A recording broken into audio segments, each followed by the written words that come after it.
guys, it's me again with a video on Tuvalu.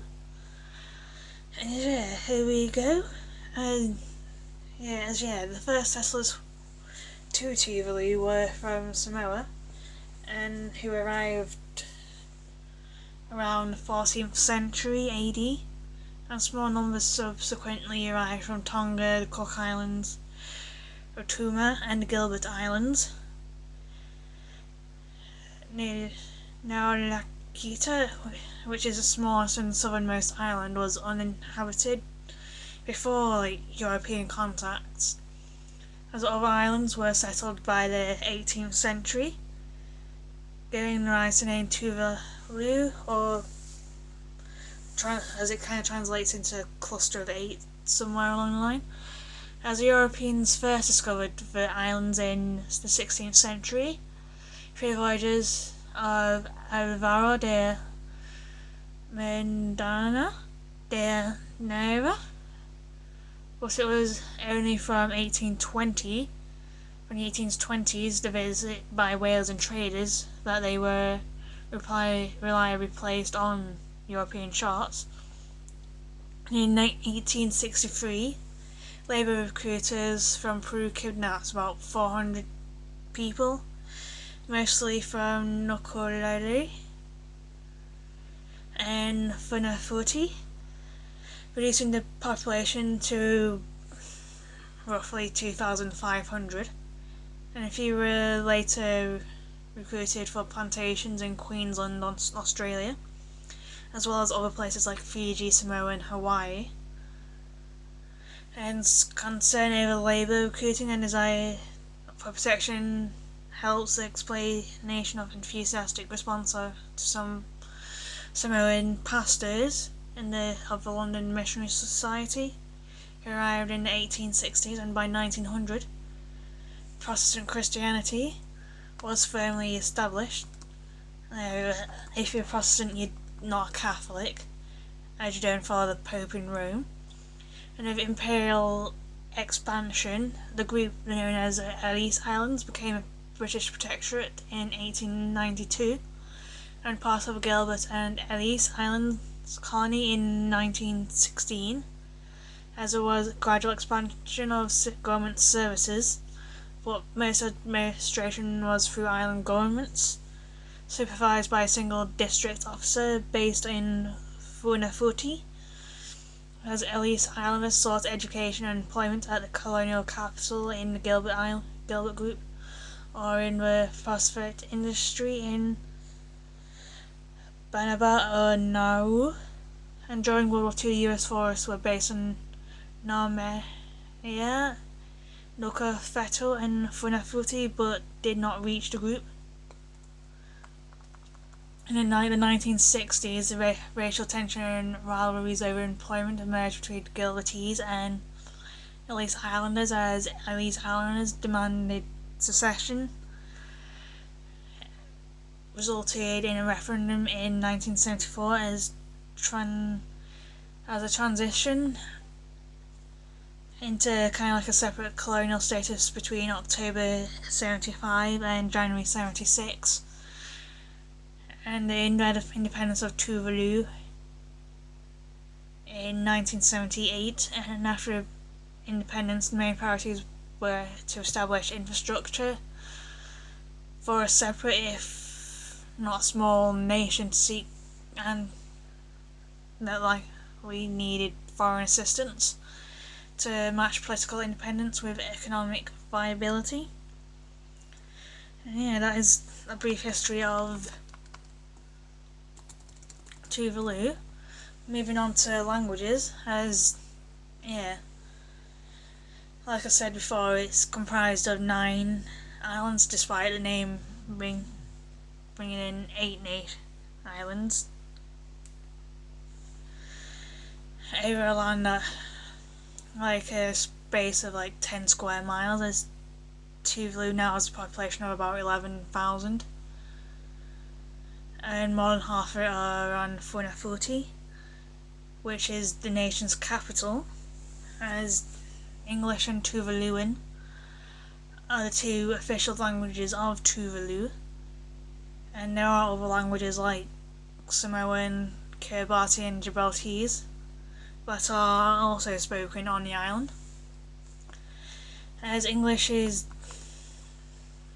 used for like official functions, which is understandable as the colony was a British protectorate and therefore was a part of the British Western Pacific Territories, BWPT,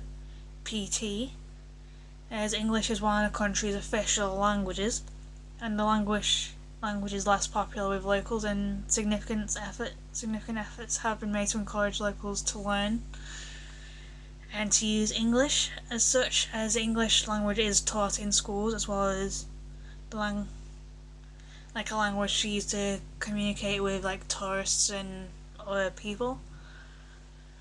As the language is commonly used in a business setting, as most residents of Funafuti have basic knowledge of the English language. However, Tuvaluan is the most common language spoken in Tuvalu, and is used alongside English in official documents and governmental organisations, as language is closely linked to Polynesian languages such as Samoan, Hawaiian, Tongan and Tahitian. As a Tuvaluan language borrowed considerably from the Samoan language, which was used by missionaries to the island. And in addition to 11,000 residents of Tuvalu, Tuvaluan is also spoken by a community of about 3,000 Tuvaluans in New Zealand.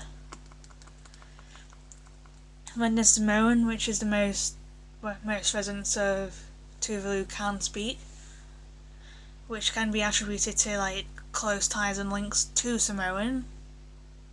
Tuvalu, as Christian missionaries led by Elikana introduced Samoan to the islands of Tuvalu in 1861, as language was often used in churches and government work offices and all, and when English was adopted as the official language of Tuvalu, the Samoan language gradually lost popularity in the country, and currently Samoan is rarely used in Tuvalu. Then there's Gibraltese, which was one of the more common languages in Tuvalu, as language was learned through interactions with residents of the neighbouring Gilbert Islands, as the location of colonial offices in the Gilbert Islands led to popularity of language in Tuvalu, and on the island of Niue, Gibraltese is a native language spoken by the people on the island. However, the language has lost popularity on other Tuvaluan islands. Then there's Kiribati. The Kiribati which is also growing as of their proximity to Tuvalu. Now, some Kiribatians visited the island and introduced the language, as it continued interactions and intermarriage between the people led to the spread of the Kiribati language on Tuvalu, but it still remains like a minority language spoken by a few Tuvaluans, and Tuvalu Islands have adopted several foreign languages as a mode of communications with tourists and business people and politicians and all that, as languages such as English has opened up the island to foreign business and tourists, and the use of English in the education system has allowed Tuvalu residents to attain higher education in neighbouring Pacific islands, and the foreign languages has helped improve trade relations considerably. And yeah, so I've got one legend for you of the story of the eel and the flounder. So I'm trying not to put the kind of like this nail to me, as it's like it smells like lychee and all, as it's from Claire's and all. So and I know that to be a lychee, despite it saying like sugar lychee on the bottom, kind of thing. And As the eel and the flounder were once great friends, they lived in one home in the sea and shared everything together. And one day they made their minds up to carry a very huge, like a massive stone, to test who was stronger of them. On the way home they began to argue and then fight, and the flounder was, let's say, seriously wounded, and as he was crushed beneath the stone, but escaped death thankfully. When he had freed himself, he chased the eel, who had found time at the same time was vomiting after getting a heavy blow to his stomach. As the eel ran for his life,